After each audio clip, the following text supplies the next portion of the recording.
नमस्कार दोस्तों, आज के हमारे इस वीडियो में हम आपके लिए भगवान शिव के एक भक्त की कहानी लेकर आए हैं। एक समय की बात है, किसी गांव में एक ब्राह्मण रहता था। वो भगवान शंकर का परम भक्त था।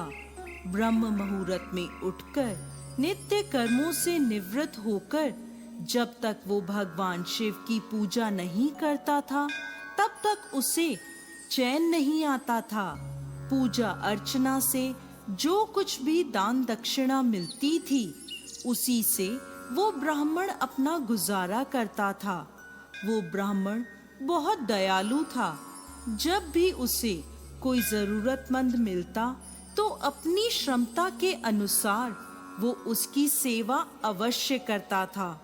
इस कारण भगवान शिव का ये परम भक्त ब्राह्मण गरीबी का जीवन व्यतीत कर रहा था। उधर ब्राह्मण की इस दानी प्रवृत्ति से उसकी पत्नी उससे नाराज रहती थी, किंतु उसकी भक्ति परायणता को देख उससे अत्यधिक प्रेम भी करती थी। साथ ही अपनी जरूरतों का धन और वस्तुएं वो आसपास में लोगों के यहाँ काम करके जुटा लेती थी। एक बार ऐसा हुआ कि मंदिर में दान दक्षिणा कम आने लगी, जिससे उस ब्राह्मण को आर्थिक तंगी का सामना करना पड़ा। घर की मूल आवश्यकताओं की पूर्ति ना होने के कारण उसकी पत्नी दुखी रहने लगी।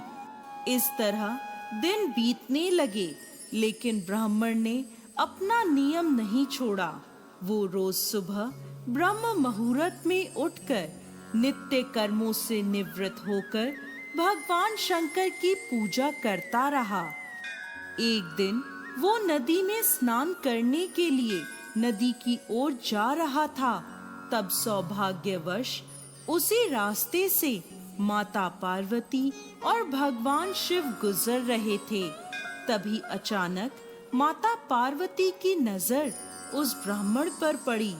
उसे उदास देखकर माता ने भगवान शिव से कहा, स्वामी, ये ब्राह्मण प्रतिदिन आपकी उपासना करता है, फिर भी आपको इसकी चिंता नहीं है। माता पार्वती की बात सुनकर भगवान शिव मुस्कुराए और बोले, देवी, अपने भक्त की चिंता मैं नहीं करूंगा तो कौन करेगा। जिस पर माता पार्वती ने शिव जी से कहा, पर स्वामी, आपने अब तक उसकी सहायता क्यों नहीं करी। ये सुनकर भगवान शिव बोले, देवी, आप निश्चिंत रहिए। अब तक उसने जितने बीलपत्र शिवलिंग पर चढ़ाए हैं वही बीलपत्र आज रात्रि में उसे धनवान बनाएंगे। संयोग से उसी वक्त वहां से एक व्यापारी गुजर रहा था। उसने छुपकर भगवान शिव और माता पार्वती की सारी बातें सुन ली। फिर उसने सोचा कि अगर बीलपत्र से ब्राह्मण धनवान हो सकता है तो मैं क्यों नहीं।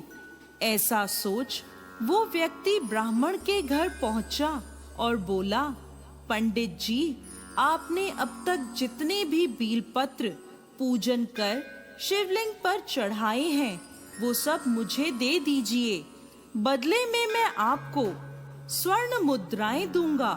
व्यापारी की बात सुन ब्राह्मण ने अपनी पत्नी से पूछा तो वो बोली, पुण्य का दान ठीक तो नहीं है, किंतु दे दीजिए, हमें धन की जरूरत है।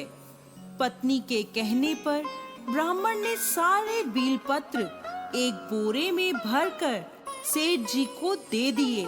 जिसके बाद सेठ जी बीलपत्र का बोरा लेकर शिव मंदिर में पहुँचे और सारे बीलपत्र शिवलिंग पर चढ़ाकर वहीं बैठ गए और धनपति बनने का इंतजार करने लगे।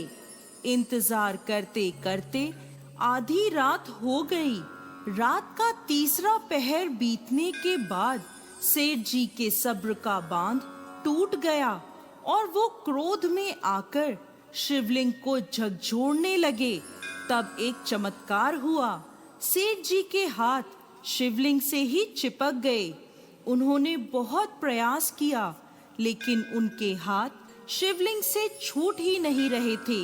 सेठ जी भगवान शिव से क्षमा याचना करने लगे। तब भगवान शिव ने सेठ से कहा, लोभी सेठ, जिस ब्राह्मण से तूने ये बील पत्र खरीदे हैं, उसे 1000 स्वर्ण मुद्राएं अभी तुम्हें देनी होंगी, तभी तुम्हारे हाथ यहाँ से छूट सकेंगे। प्रातःकाल जब ब्राह्मण पूजा के लिए मंदिर में आया तो देखा कि सेठ जी के हाथ शिवलिंग से चिपके हुए हैं और वह रो रहे हैं। ब्राह्मण ने पूछा तो सेठ जी बोले, पंडित जी, मेरे बेटे को शीघ्रता से 1000 स्वर्ण मुद्राएं लेकर मंदिर में आने को कहिए। ब्राह्मण ने सेठ के बेटे को बुलाया और सेठ ने वो स्वर्ण मुद्राएं ब्राह्मण को दे दी, जिसके बाद वो मुक्त हो गया। अब माता पार्वती शिव जी से पूछती हैं, हे नाथ, आपने अब तक अपने भक्त को कोई धन नहीं दिया। तब भगवान शिव बोले, देवी, मेरे पास धन कहाँ है जो मैं दूंगा, लेकिन मेरा भक्त अब गरीब नहीं रहा। तो दोस्तों, कैसी लगी आपको भगवान शिव के चमत्कार की ये कहानी? हमें कमेंट बॉक्स में लिखकर जरूर भेजिएगा और साथ ही साथ हमारे इस चैनल को सब्सक्राइब जरूर करें।